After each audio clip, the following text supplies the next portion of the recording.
All right. Welcome, everybody. We'll give everybody a few minutes to get gathered here. I'm trying to do as best I can in my free time, which is very little, but as best I can to maintain kind of a pattern here of doing kind of the breaking news, stuff that comes out right away, trying to do those things live so that I don't have to go through production time and get the stuff out to you 48 hours later.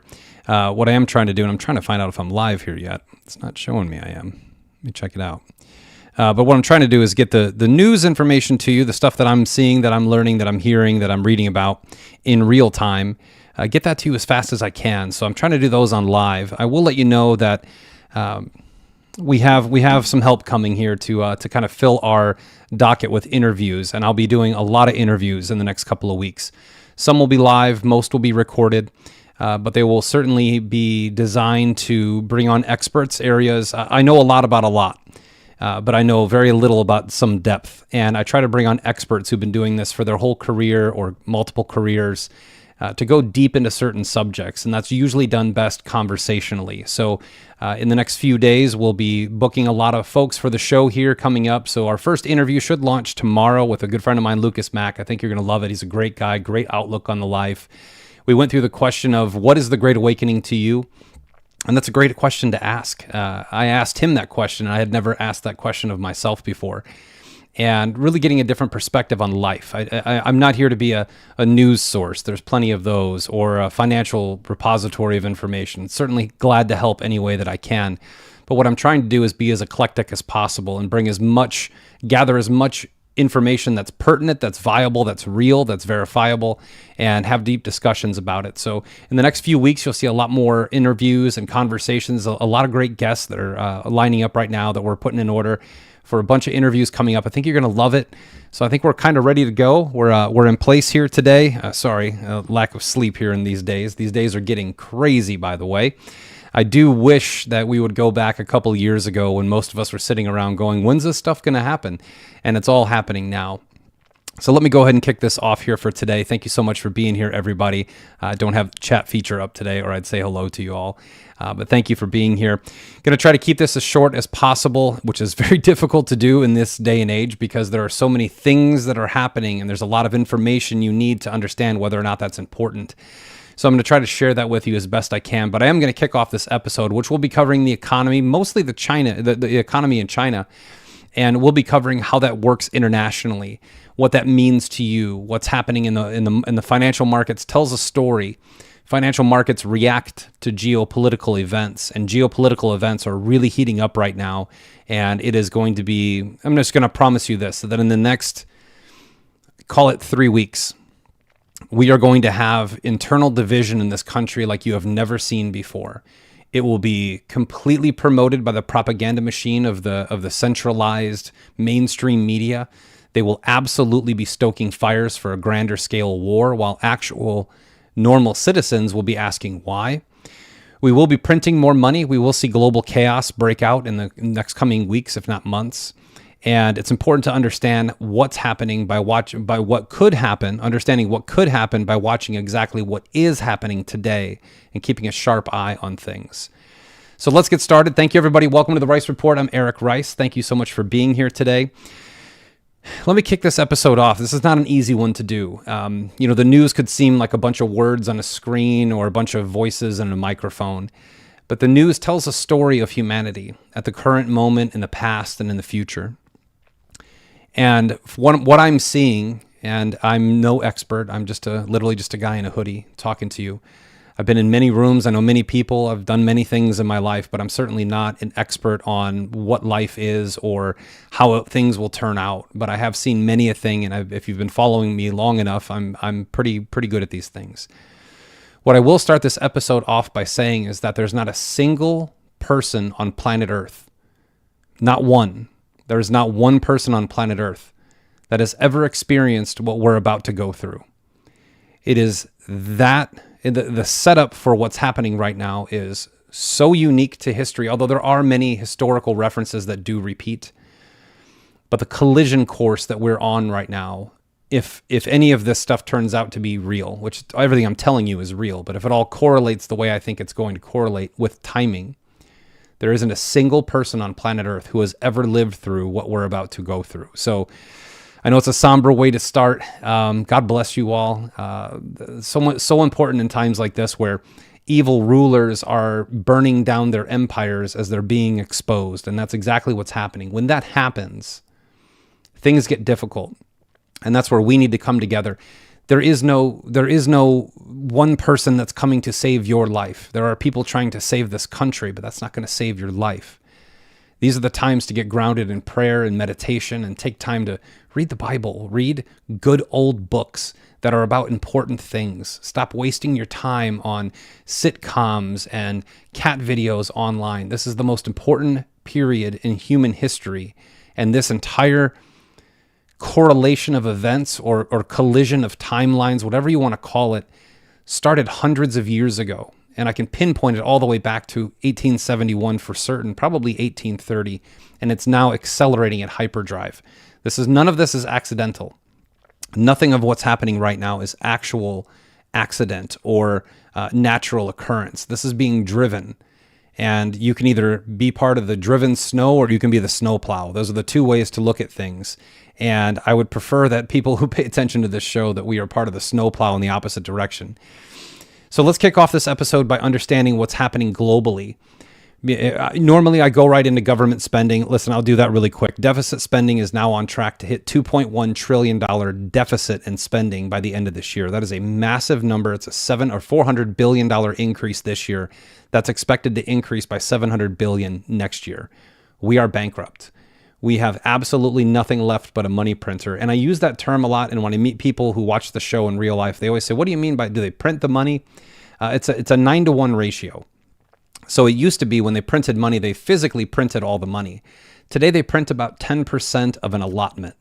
So 90% of the money that's technically printed in the market today is actually just transferred via digital money on a screen.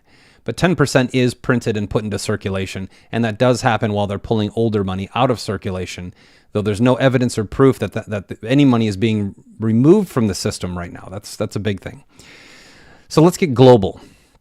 Global today. Global liquidity is down approximately 20% since the year 2022.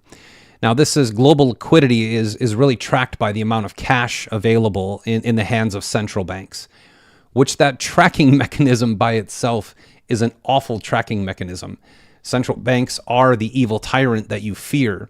They are all owned by the same types of people, and they all control every society, every societal behavior, every government, every military around the world. This is not a conspiracy theory. This is 100% fact. If you spend the time, you'd know this. But global liquidity in 2022 hit an all-time high of $25 trillion. That at that point in time, that equaled 25% of global GDP. So put it this way. If your GDP is kind of your gross earnings on your paycheck, so say your paycheck's $100,000. For every $100,000 you produce, your boss is keeping 25%. That's essentially where global liquidity was in the year 2022. Today, it's down $5 trillion. There's only approximately $20 trillion in central banks, and that is a very sharp decline from the year 2020. So while M2 money supplies are increasing, that's the number of number of dollars in circulation and checking and savings accounts. Global liquidity, that's increasing personal liquidity. Global liquidity is actually dropping. So this is a very strange occurrence to see. Normally they go hand in hand. I mean, you can look back 100 years since they've been tracking this. They normally go hand in hand. However, today they're going in opposite directions. And I've been tracking these anomalies, like gold and the stock market going up in the same day for 6 to 12 consecutive months. These are not normal occurrences. These are, the analogy I gave last year is what you were watching last year is you're watching a glass of water spilled on a TV. And when the glass of water is spilled on the TV, you see the sparks and the screen is still there, but eventually the sparks start to take over. You start smelling smoke, it's shorting out, and the screen fades away. Well, we're right now at the part where it's about to fade away on the screen. And as I've used this analogy many times, the stock markets themselves are a balancing act. It's a medicine ball on top of a baseball bat. It just takes 1 pound of pressure to topple the whole thing over. And that pound of pressure doesn't always come from our country for our own stock market, to be frank with you. In China right now, they are printing money like it's going out of style. And they're getting ready to do more. They have actually just launched a stimulus program. Now, stimulus programs for economies are not a sign of a good economy, but a very good indicator of a struggling economy. Most people have been saying, well, China's fine. They make all these products. They make all of our goods. I've been telling you for 2 years the Chinese market is a fallacy. Their stock market is a con job that our American politicians allowed to happen. There were billions and billions of dollars lost in Chinese stocks that had no cash flow, that lied about their reporting in China, and American investors were the largest victim of those scams. And I can even pinpoint it to the exact firm in California who did it, but I choose not to ruffle those feathers today. However, they have done a few things in China that are going to be replicated here at some point in time. And it's going to be, like I talked about, the very first post I put out when they announced interest rates. They announced them later in the day. Later that night, I posted out, I said, here comes short-term pleasure for long-term pain. And that's exactly what we're going to see. Stimulus stimulates, but ultimately, unless you fix the problem, the stimulation fades away pretty quick and the problem gets worse. In China, they are lowering interest rates like they never have before. They're dropping half a point, 3/4 point, and they're announcing that more rate cuts are coming. So as they lower this and signal more rate cuts, their stock market's up about 4.5%. It's kind of raging. Again, short-term pleasure for long-term pain. They're easing rules on second home purchases. Now let's think about that. What are the possibilities? Why is that so important, right? We have regulations here as well. You don't get as favorable terms on a mortgage. It's difficult to get an application for a mortgage. You can buy any house you want in cash, but if you're mortgaging and financing it, there are strict rules around non-owner occupied homes. This isn't unique to America. This is in every nation in the world. And in China right now, they're reducing the regulations and the rates on second home purchases. Now, this is certainly an attempt to stimulate the Chinese real estate market to sell more homes, to occupy unoccupied residents. That's an obvious ploy. The other way to look at it is that they're lowering rates, and those who profit the most from lower rates are not people like you and I. These are people with massive bank accounts. Now they don't have to use their cash. They can borrow more money, and it's cheaper. This is, in my opinion, this is a play for the elites of China to be able to buy more real estate with less friction and at cheaper costs. So that whole theory that the World Economic Forum has promoted of you'll own nothing and be happy is beginning. It already began. It began in 2020 when they started allowing Chinese investors to buy 1/3 of the homes in California during that year. I lived there. I watched it. I tracked the titles. These were all Chinese corporations that were buying American homes in cash on the fly in 24 to 48 hours. They are gobbling up everything they can. And China is not the problem. China is part of the problem. But the real problem in this world rests at a much higher elevation than nation states. Now, they are also reducing their cash ratios for banks. This is a big signal as to what's to come. For those of you who don't know, in America here, we have a 7-to-1 cash to lending ratio, meaning you must have $7 in cash for every $1 you lend. So if you have $6 in cash for every dollar you lend, you are violating law, you will be fined, and your lending will be shut down. They are lowering this ratio, which means that they are also low on liquidity, which is why they're printing more money. China is the second largest economy in the world. They are only allowed to be that second largest economy in the world because of U.S. politicians. I really want you to keep that in mind. Never forget what has happened in the past because it's playing out today. And if we don't know this, the future will be darker than you can imagine. They were only allowed to get here because of U.S. politicians. Now they're making lending easier for second homes. Anyone can borrow money. They're printing money. And they know what's coming because in their documents, they are already putting on here that they are creating a stock market stabilization fund. That sounds like a really healthy economy that needs to print money to put it into account to stabilize the stock market. They're also getting ready to put together $100 billion in equity financing for the stock market in China. Nothing says we're fake, like fake money being printed to put into a fake stock market while we're lowering regulations for people with real cash to borrow money from banks that no longer need to follow a ratio guideline to lend money to those people to buy more real estate. China is being taken over again in a land grab and an equity grab that's being financed and sponsored by their central bank. I don't anticipate that this remains in China. I think that this will extend to every central bank throughout the world because what happens in these scenarios is that the banks do something, one central bank does something new, It works. They track it for 30 days, and then they say, well, it worked there, let's do it. Not giving it the 90 to 180 days it needs to run through to see if it's an effective program or not, and they all fail in the end. And the only people who win are the central banks, while you and I lose everything. That's what's happening. This is the second largest economy that is literally on its own knees, begging for forgiveness to the central bank so the central bank can change regulations, ease lending, provide capital for their stock market, prop it up and make their country look really good, while our country will go through its own trials. So we are in a financial war, and that financial war is always based on perception. So keep that in mind. It's a very important thing to have.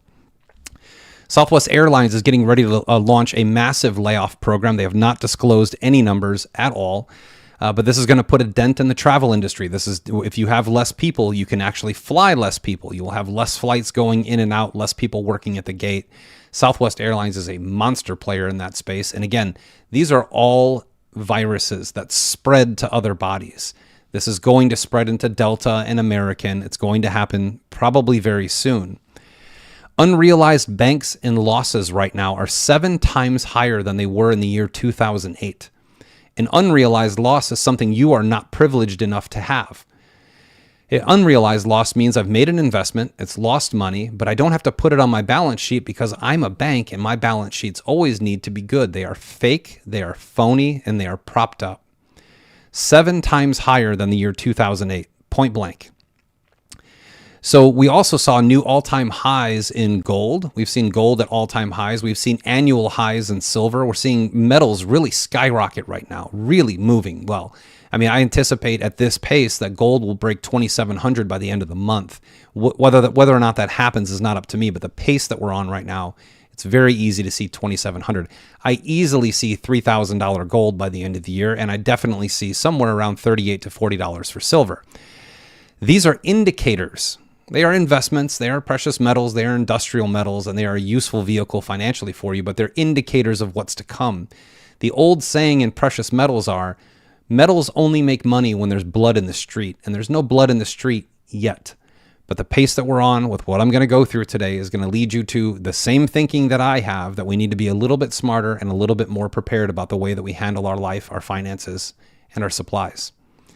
Because along with this, we have port problems coming up. Before I get into that, I just talked about M2 money supply, the money in checking and savings. Lynn Alden, who's a great macroeconomist, Lynn does a tremendous job. She actually paid to have a research done over the past 50 years, maybe 70 years, to determine what asset classes actually ride along with M2 money supply. So when M2 money supply goes up, what asset classes actually perform the best? And you can look at S&P 500 and things like that. I just looked at gold and silver. Gold is 68.1% correlated to M2 money supply. So 68% of the time, gold moves directly with M2 money supply. Bitcoin, 83, the highest correlated asset to M2 money supply. So while central banks' dollars are depleting, ours are increasing. That money has to go somewhere. Bitcoin and gold, I will reiterate, are the two hardest assets on earth. Bitcoin, absolutely the hardest asset on earth. It's not as tangible as gold, but I would heavily look into Bitcoin itself. I'm going to be putting out I did a Bitcoin for Basics presentation for the Confident Investor seminar, which was a great event. Thank you, Sarah Sullivan, for the great event. Had a chance to speak with the CEO of Lear Capital, and which is a gold company. We had a great conversation about these things, an adult conversation about these things. And both of us, a gold and Bitcoin guy, both agree you need to have gold and you need to have Bitcoin. These are two pretty logical deductions that will be going on my YouTube channel either later tonight or tomorrow morning. It is fully done and ready to go. So that'll be out for you along with that interview pretty soon. But we have port problems. I talked about this 2 weeks ago. It was just a memory and a curious moment in my life where I had remembered last year speaking with a bunch of longshoremen in Long Beach, California, that they weren't on strike, but they actually didn't have a contract from the union. So ports work in a very interesting way. Ports are owned by private corporations, which for a nation state wouldn't make any sense. This all began with Clinton, by the way. When the Panama Canal was finally finished, Clinton, per the news, handed the keys of the port or the canal back to the Panamanians. That's where it ends. What they don't tell you is that 10 minutes after that happened, the Chinese came in and signed a 99-year lease on the Panama Canal We do not control the canal that we paid for and funded and that lives were lost building and fighting for. That was actually given away by Bill Clinton right before he left office. And again, the process was simple. He gave the keys back to the Panamanians. The Panamanians then leased it to the Chinese. Yes, the Chinese control the most important canal in the United States. Now, the ports that are here, these are private companies. So even the Long Beach port is owned by a private company. They have no employees, so they work with the unions, and the unions provide the longshoremen. The longshoremen are always available. I know a lot of these guys. They work really hard. They're union guys, but they work really hard. I know, take that for what it's worth. And in the midst of their struggles, they have been trying to get an increase in pay since COVID. They were going to go on strike in 2022. They were convinced by the union officials who claim to have the best interest of the workers in mind. I'll just leave it there. And most of them support Democrats who support communism, who support what's happening in this country. Just leave it at that. But the longshoremen were fighting to have a new contract to get higher pay. They got a small increase to appease them, but they've been working without a contract at the ports really for the last 1.5 to 2 years. Well, now officially on October 1st, the ILA, I believe that stands for International Longshoremen Association, they are now preparing to go on full strike by October 1st. That is not just Long Beach. That is Virginia. That is down by Houston. That is every port in the country. This union controls every worker at every port. Unions have benefits, don't get me wrong, but unions also are a weapon, and they can be used in the wrong direction. The longshoremen are asking for, from the report I saw, the longshoremen are asking for a 77% increase in pay, which they're never going to get, because the port owners are trying to find ways of using robotics and AI to eliminate human labor. This is the beginning of the AI conquest. This is how it's going to turn out for the next 10 years until we actually have some substance behind AI regulation and robotics. But the long story here that is made very short is the fact that in less than 2 weeks, our ports are going to shut down. Now, that could be for an hour until they negotiate a new payment and get back on. So I'm not trying to be a doom and gloomer here. But it's important to know because most people in this country don't know that, and they're certainly not going to tell you on Fox News or CNN tonight. But on October 1st, the ILA will go on strike for better pay. And if they do that for, say, a week, the way that, 2 years ago I covered this topic, and most people never think about ports. 50% of the goods, food, and services that we fulfill in this country, so even people who provide services need goods from overseas because the Obama administration completely wiped out manufacturing in this country, and they're lying to you today, trying to tell you that manufacturing is coming back. Those are closed manufacturing centers that were reopened, and people are starting to get hired again. But when our ports shut down for 1 day, that's essentially kills 7 days of commerce. 7 days. So for every day these ports are closed, that's 7 days of GDP that will be hammered right before what I've been talking about for a long time, the October GDP report. So we not only have the bridge that was destroyed in Baltimore that has shut down shipping in that area, we've had to re-navigate and create new supply lines and logistics to get goods and services through that area. This could be a national problem. And again, I don't want to make an assumption that I'm not sure about or don't know about. What I do know is they are going on strike. That strike could last for 2 minutes. It could last for 2 months. I have no idea, but it sounds like a pretty good idea to get some non-perishable goods and some water. Just a helpful hint from a friend. So this is also going to impact the stock market in ways that you can't imagine. The stock market right now is already overinflated. Sometimes the evil tyrants of the world use these labor union disputes as an excuse for their own failings in managing things like the stock market. Here's some interesting information that came out yesterday. The S&P 500 is up 186% since 2014. Compare that to the MSCI, which is a global index of global stocks. That's only 29%. So somehow, miraculously, since 2014, now I could see through the Trump era where that made sense.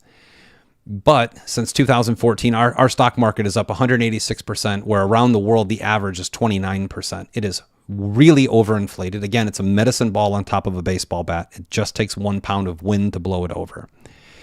So that's what I have on the financial side today. I know it's not the greatest news out there, but I'd rather you know the truth than be told a lie, and you can make proper preparations. I will hold strong to a non-financial advice recommendation that the VIX, the volatility index, or UVIX ETFs that are out there, I maintain them as, in my own portfolio, a very good buy. I'd actually just doubled down on our position yesterday. And I think it's a great place to go because you want to have that counterparty, right? So the counter activity to the market itself. So if the market drops, the VIX generally goes up. It's not a promise. They can rig that like anything else because we're also seeing the largest amount of shorts on crude oil that we've ever seen. A couple episodes ago, I talked about the fact that for the first time in the world, all the money managers across the world unanimously started shorting oil. Now, they know things because they work for central banks. They're financed by central banks, the large traders. They know things we don't.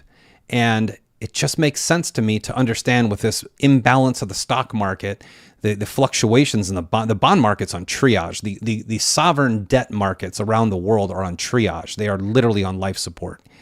But it makes sense to me that they would be shorting oil right now a week and a half or 2 weeks before the longshoremen in America go on strike.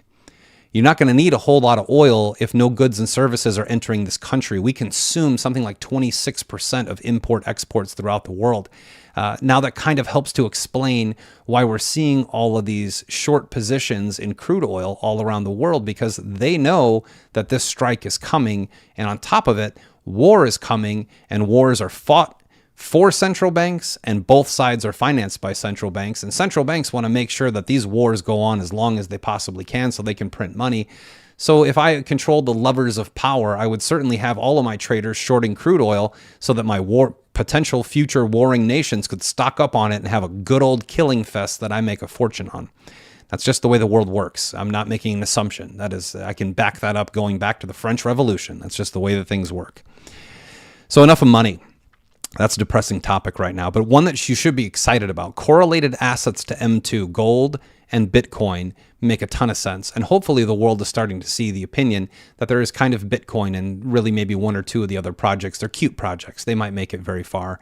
Many claim to have contracts that no one's proven and all these other things. But let's get into international affairs that meet with ours. So yesterday, a big thing happened. A few months ago, they were getting ready to sign the International Pandemic Treaty with the World Health Organization, which essentially would give sovereign power to the WHO for any sort of pandemic that broke out in the future.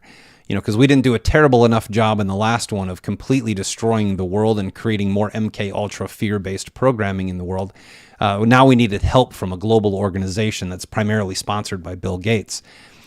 That was negated. That was voted a no upon the other day. So that didn't work. And this is the way that things work. If one bill doesn't pass, you change the name, you run it through someone else, you make up a whole new story of how it's good for everyone, and then you pass that bill under an assumed name in the quiet of the night where no one notices. So the UN just got together. This is literally every nation in the world. They signed a contract for the International Health Regulations, which is essentially the same thing. I'd give a lot of credit to Chris Sky. I wouldn't have known this. He follows this stuff a lot. I saw his video, looked through some documents this morning before I went through this today. Some really shocking things that are on there. Essentially, you have no health sovereignty now due to this contract that was signed by all nations throughout the world. There wasn't one dissenting nation, which tells you a lot about our leadership. We have no leadership. Our leadership is fighting against us. They just signed over sovereign power to the United Nations for anything concerning health. Now, they mask this by saying in places with states and provinces that states and provinces will have final authority. But those who run your states and province are also members of the same club, and they're going to do the same thing, which is why you need to be active locally. But this international health regulation put out by the UN is two big things that he pointed out, and I think they're the two biggest. Number one, you must be vaccinated to leave your nation. And number two, gene therapy can be forced upon you for healing. This is where the overall march to communism starts creating health camps, which are concentration camps to put you in there and re-educate you while they give you gene therapy and shoot you with vaccines, because it's now international law. It's not just law where you live. These are really trying times for this stuff. So piecing these together as we go, because there's a very simple story to tell to see where we're going with the events of the last 48 hours. So keep that in mind. Next is the election. not going to get too deep into U.S. politics because everyone else does a pretty good job of that. And to be frank with you, it's all fake. It's all boring. They already know the outcome, and we already know what's coming. There was just a Zoom call released on the Gateway Pundit today that there was a Zoom call between Democratic officials and celebrities trying to figure out a way to create a narrative to steal the election. We are watching some states fight back, some regions, some counties, and forcing voter ID, same-day voting. But voting began last week. Just the simple fact that it's been normalized that you can vote a month and a half before an election. I will promise you, something will happen around Halloween, call it the 28th through November 2nd, that would completely change the voting structure of 40% of the people who vote. It's the same thing that happened with Hunter Biden's laptop. They silenced that. Nobody knew. When people finally figured out that that was a real laptop showing collusion and crimes committed throughout the world, I think the stat, if I remember right, was 29% of people who voted for Biden would have voted for Trump if they knew about the laptop.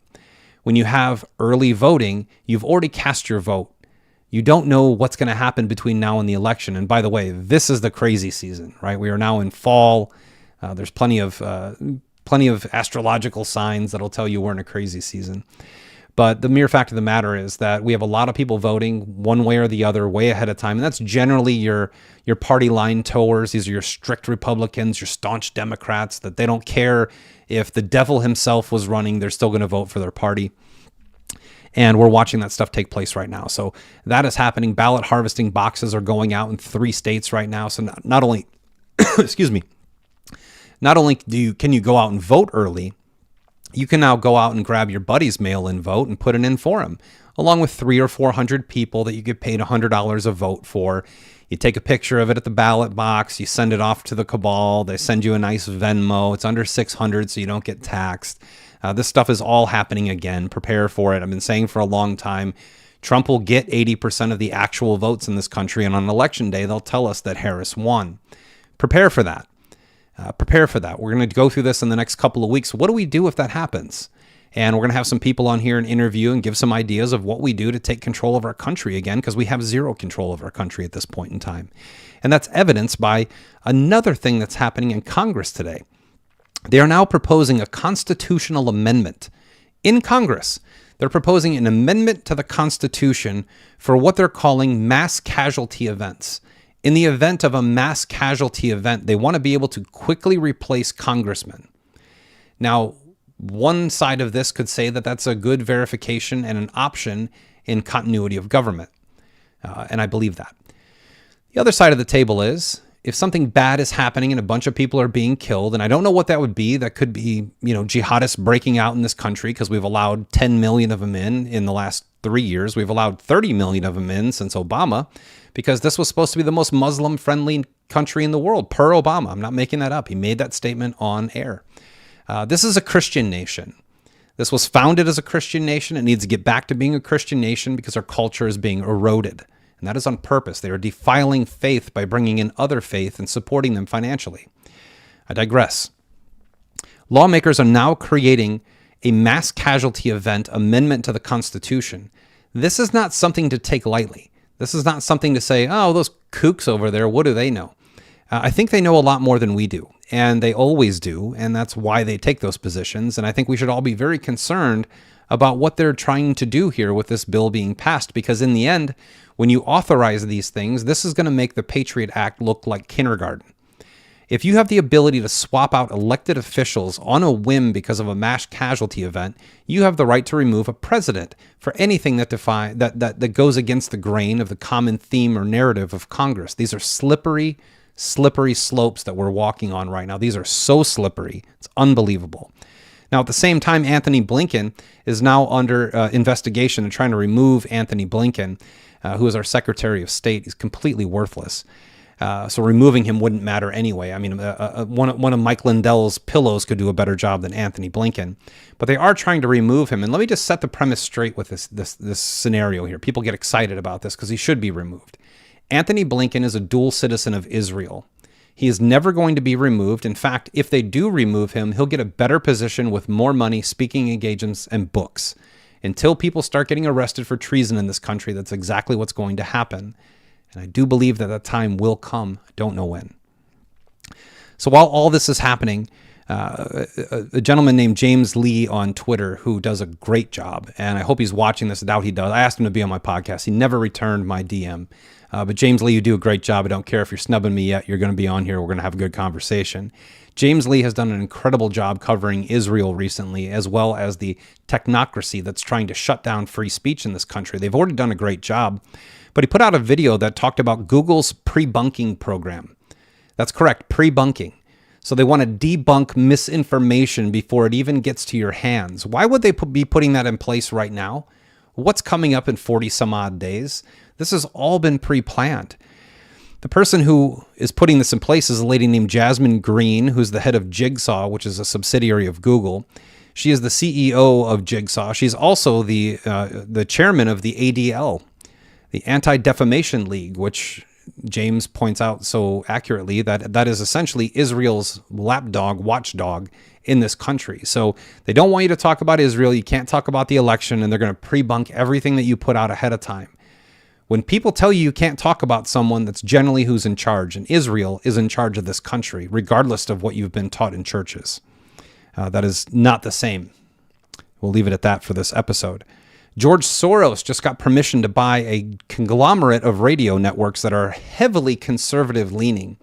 Now, people are upset about this, but two of the main names that are on this list are Sean Hannity and Glenn Beck.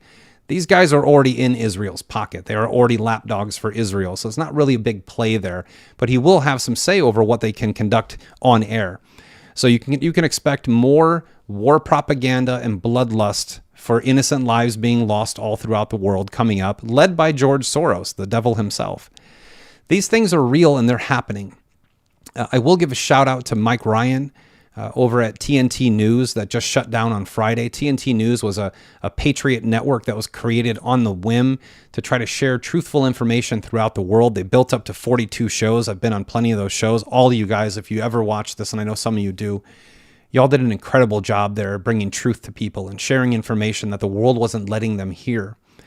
However, they were just shut down from a lack of investment. Their investors didn't want to put more money, from what I can gather, and I haven't talked to Mike about this, so I'm not putting that together. But the network was going great, growing everywhere, and then Israel-Gaza happened, and some of the show hosts talked about Israel in the same way of Sean Hannity and Glenn Beck, and some of them talked about it in a truthful manner, pointing out facts and inconsistencies in stories, which no one should be excluded from having the facts shared about them. If we were transparent and cared about the truth, everyone would face judgment.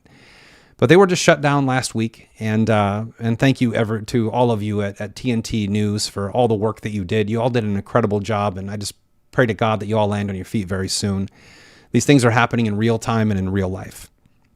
Before I get into Israel, Sean Combs has provided more humor for us today, as sad as that is. I did an episode on that on Saturday. Sean Combs, P. Diddy, Puff Daddy. Again, he's not the top of the pyramid. He's the tip of the iceberg. His masters go through all the global networks throughout the world. These people are perverted and they're sick, and they use blackmail to control everyone else. And everyone's starting to see this, so I don't need to cover this too much in this episode here, but they are now moving him to the same prison area as Sam Bankman-Fried, the fraudster from FTX. Just check out some of the memes online. These are hilarious. So I'll leave it at that. I'm not going to get too much into the adult humor on this episode. I hope kids watch this show and learn things. Ryan Routh, whatever his name is, the second attempted assassin of Donald Trump, his son was just arrested for possession of child pornography. If you think that child trafficking isn't an issue, where did the kids on the milk box go? Where did they go? When I was a kid, I grew up, there was missing kids in every milk box. The post office had posters everywhere. Where did they go? You cannot get away with anywhere between, and these are estimates, anywhere between 500 and 800,000 children go missing around the world every year. And until the last couple of years, you never heard about that on the news. You don't see many arrests. You're starting to see a lot more arrests in the last 2 years. Many child sex trafficking rings are being shut down throughout the world, and amen for that. That is God's work being done, but they all need to be shut down. And it'll only be known when high-profile people are exposed for the things they do behind closed doors. These people do not serve the same God that we do. In fact, no one serves the same God that we do. We were separated from this world because we are not of this world. But it's important to understand how deep this darkness goes. This is the People will say it's a mental health problem, that people are sick. People are possessed. People have allowed demonic entities to possess them, and this is exactly what the devil would do if he ran the world and had no friction from God. He would brutalize children in high positions of power. We were warned about this in Ephesians 6. But nonetheless, look at the correlations of people. Who wants to kill Trump the most? Oh, the people who traffic children for sexual pleasure. Are you starting to get the picture of this election and how important it is? So let's move into Israel. We have now authorized the movement of more U.S. troops into the Middle East. We have, I don't even know the exact number, about 15,000 Marine and naval personnel out there. These are American lives. A lot of them are Christian lives that are going to be fighting for Jews and Muslims. I want to put that out there. I don't care of the repercussions. I don't care what your indoctrination is. These are Christian lives, American lives that are going to be sacrificed on someone else's soil for a war that is clearly offensive. Clearly. Yes, every nation in the world has the right to defend themselves. I absolutely agree with that. But when you start defending yourself by masking bombs as toys and blowing up children and blowing up pagers and markets with innocent people, that is an offensive measure. We are sending money, we are sending armament, we are sending bombs, missiles, tanks, guns, and ammunition to Israel and to Ukraine, who are using these weapons of war in other nations, making us the attacker by proxy. That's so important to understand, because remove biblical teaching, remove mainstream media propaganda, look at the facts. If you lived in one of those countries, America is part of the problem as well. We are part of it. We are sending the weapons that are killing the innocent people, and they all know it because we announce it. We just sent another $375 million to Ukraine today. That's more American bombs that will be used within Russia. Russia is heavily nuclear armed and preparing for this. They are preparing for nuclear trade-off. Israel is exceptionally nuclear armed. In fact, they have hidden nuclear weapons called the Samson option. So if anyone ever figures out that Israel is not what it appears to be, they can push a button and vaporize the world. You should understand that. Research the Samson option. I'm sure that the first 2 pages that you search on Google will say it's a conspiracy theory. But if you actually read into books and you look at John F. Kennedy, he tried to inspect these weapons, and they've made an entirely fake war room of fake missiles and fake command centers, and they're storing away nukes somewhere else. This is not a conspiracy theory. This is a very well-known fact, and it's becoming very dangerous. I will reiterate this. I am not pro-Hamas, and I am not pro-Israel. I am pro-America, period. I am not pro-Muslim. I am pro-Christian. Christian, period. If you don't like that, there's plenty of shows on YouTube to watch, but I would ask that you stay here and learn some things along the way. It's important to understand that most of these countries don't have militaries that would last 5 minutes with the American. 5 minutes would be a long time. Palestine has no army. They have no formal military. They barely have a government at all. And now 95,000 of these people have been killed. Why? Well, it's very interesting because Netanyahu came out last week and talked about his new Project 2035, where they plan to level the Gaza Strip, which would involve killing everyone who's there. 85%, kind of interesting, Johns Hopkins did a DNA sample of a huge DNA study in 2013, and what they found out was that 80% of the people who live in Palestine actually have Hebrew DNA, and only 2.5% of the people living in Israel have Hebrew DNA. That's not a conspiracy theory. It used to be on Johns Hopkins' website until last week when they took it down. So the nation of Israel is fighting a country, and they're garnering your support, saying, we're being attacked every day. We have sent them $30 billion to restock the Iron Dome.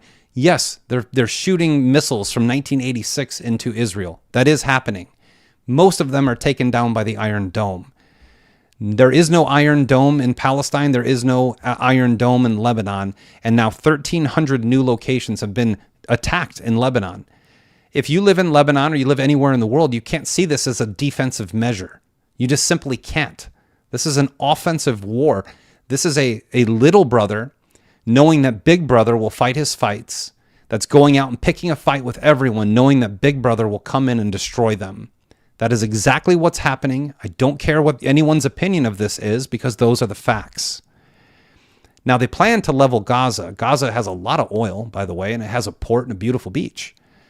So what a great plan. Garner support from your largest ally. That, they're called our greatest ally. I've still not seen what Israel has ever done for America. I've only seen what America has done for Israel.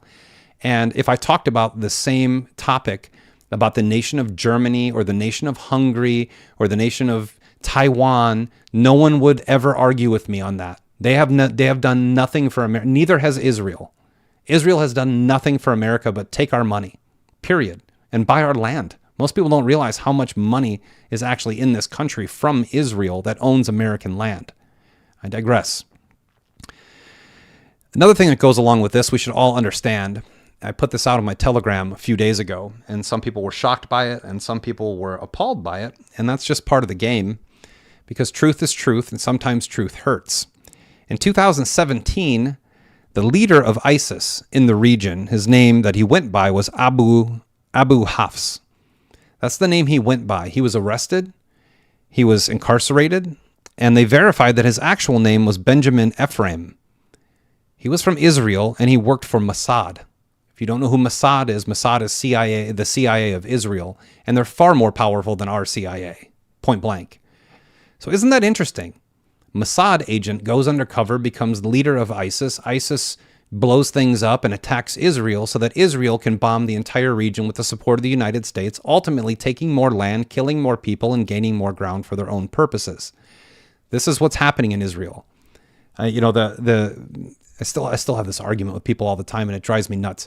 People on hang gliders cannot penetrate the most impenetrable wall in the world. They just can't. And over again, these evidences come out. This is not from Us Weekly or the Inquirer. This is a internationally known thing. In 2017, the head of ISIS was actually an Israeli Mossad agent. So you know what? I bet they probably stopped doing that, and we should just believe that goat herders have massive amounts of armaments that come from Iran, even though Israel gives money to Iran and Hamas and Hezbollah through Iran, which actually all that money filters through Qatar. This is how the money system works. We are being gaslit to support a war that will end up being fully nuclear capable within a matter of minutes, with nations that have hypersonic, just like we do, probably better. It's not long until Turkey ends up joining BRICS, destroying NATO. And while that happens, when Turkey does that and completely leaves NATO to join BRICS, we are going to be losing another massive military in the region that's also nuclear capable. Pakistan has already applied for BRICS. That's the 6th largest country in the world and the 4th most powerful nuclear nation. We are building an enemy base that cannot be defeated in any typical warfare at all, between Russia, Turkey, and Pakistan, as well as China, India. These other nations are fully nuclear armed, and we are just siding with the big bully who's out there killing people all day and having fewer and fewer allies as time goes on. While this is happening, these are facts, and I'm not denying, yes, Israel is being attacked because Israel is attacking. It hasn't stopped since the 50s. This has been this way since the 50s. It just has been. Everyone's tired of it. No one wants the war. If you're endorsing war, you're endorsing the end of it all. Like, that's where we're at. But while this is happening, our southern border is being flooded. And one of the main NGOs or nonprofit organizations that's doing this is called HIAS. That's the Hebrew Immigrant Aid Society. Little tip for everyone out there when you're researching things. If a nonprofit or an NGO ends its name with the word society, it's probably part of George Soros' plan for America. He runs the Open Society. Anything that ends in society ends up destroying the American society. So all of these migrants are coming through here. There's about 40 NGOs that people can name. About half of them have very strong ties to Israel. That's just a fact. Their borders are closed, but our borders are wide open. And what they're doing is they're creating more refugees. So think of this logistically and tactically. If I'm in the Middle East and I bomb every Middle Eastern country with U.S. weapons, I'm going to make them hate Israel, which they already do, and I'm going to make them hate America. So then what I'd do if I was an evil ruler is I would find a way to funnel them halfway across the globe and put them right into enemy territory, sneaking them in through the southern border and also the northern border coming from Canada, who's completely capitulated to globalism. This becomes one of the most dangerous times to be an American in American history. This is one of those times in history where I hope that we begin to see the truth and stop looking through dogma for a solution. These are factual things that are happening. When one nation creates more refugees and the same nation who created the refugees sends them to you, they're not your ally. They're your enemy. That's from a military and political standpoint. Now, the mere fact that everyone in this country seems to be blinded by the fact that they're doing these things is astounding to me, and I'll probably be banned from YouTube for this video. And I don't really care anymore. I never cared to be here. I'm waiting. It's a ticking time bomb with the amount of emails I get from them anyway. I will be on Rumble, I will be on iHeart, and I will be on Spotify, and you can still follow me there. But these are things that need to be said. I'm not angry. I'm not upset. I'm bringing on some biblical experts in here that will absolutely walk through this entire scenario. This is all part of a larger plan. Israel, Palestine, Ukraine, Russia. By the way, Ukraine's interesting. Who occupied Ukraine? Anyone ever hear of the Khazars? Well, they ended up taking over Israel, and that's a historical fact. Period. So Ukraine, Israel, all these things that are all part of a much larger plan to subdue the entire world and put us into communism, and America is the crown jewel. Whew, that's a lot to cover for today. Wanted it to be a short episode. We're a little under an hour right now. I don't have access to the chat, or I'd see what you're talking about. Actually, some of you, I might not want to see your comments right now. Give things time. Give things time. Time cures all. If what I'm saying to you is offensive to your thought process, you're welcome. It needs to be challenged. We are being taken for a ride by globalists. They are using every possible psychological angle to get us to support them running the world. The UN has already signed this treaty. Our markets are on a razor's edge right now. Most people don't have difficulty finding a job, and more layoffs are coming. My wife's company is announcing layoffs on Friday. So this is the reality that we live in right now, and it has never been a better time in the world to seek faith. It has never been a better time. Through these times, what we have in America is we have ourselves and we have a relic of culture.